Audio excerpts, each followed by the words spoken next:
നിഖിൽ അളവൂർ ചേരുന്നു വിവരങ്ങളുമായി.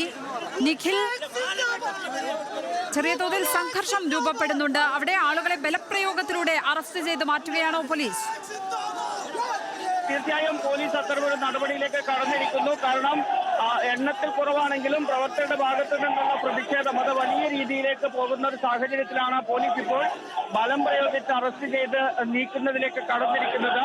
പോലീസ് ആദ്യഘട്ടത്തിൽ ജലപീരങ്കി പ്രയോഗിച്ചതോടുകൂടിയാണ് ഇതൊരു സംഘർഷത്തിലേക്ക് കടന്നത്. ഈ ജലപീരങ്കി പ്രയോഗത്തിന് പിന്നാലെ പ്രവർത്തകർ പോലീസിന് നേരെ തിരിഞ്ഞു. പോലീസും പ്രവർത്തകരും തമ്മിൽ വലിയ രീതിയിലുള്ള ഉന്തുന്തള്ളുമുണ്ടായി. ഇപ്പോൾ ഏതായാലും പ്രവർത്തകരെ അവിടെ നിന്ന് അറസ്റ്റ് ചെയ്ത് നീക്കാനുള്ള ശ്രമത്തിലേക്കാണ് പോലീസ് കടന്നിരിക്കുന്നത്. പ്രവർത്തകരുടെ ഭാഗത്ത് നിന്ന് അതിനെതിരെയുള്ള ഒരു പ്രതിരോധവും ഇപ്പോൾ ഉണ്ടാകുന്നുണ്ട്. അങ്ങനെയാണ് വലിയ രീതിയിലുള്ള ഒരു സംഘർഷമായി തന്നെ കണ്ണൂരിൽ ഇപ്പോൾ യൂത്ത് ലീഗിന്റെ മാർച്ച് മാറിയിരിക്കുന്നത്. അറസ്റ്റ് ചെയ്ത പ്രവർത്തകരെ കയറ്റിയ വാഹനം അതിപ്പോൾ തടഞ്ഞുകൊണ്ട് അതിന് മുന്നിൽ നിന്നുകൊണ്ടുള്ള മുദ്രാവാക്യ വിളികളാണ് ഇപ്പോൾ പ്രവർത്തകർ നടത്തിക്കൊണ്ടിരിക്കുന്നത്. വാഹനം കടന്നു പോകാൻ അനുവദിക്കാതെ വലിയ രീതിയിലുള്ള പ്രതിഷേധത്തിലേക്ക് പ്രവർത്തകർ കടന്നിരിക്കുന്നു. വലിയ സംഘർഷം പോലീസ് വാഹനത്തിന് നേരെയുള്ള അക്രമം ഉൾപ്പെടെയുള്ള കാര്യങ്ങളിലേക്ക് ഇപ്പോൾ സമരം നീങ്ങുന്ന ഒരു സാഹചര്യമാണ്.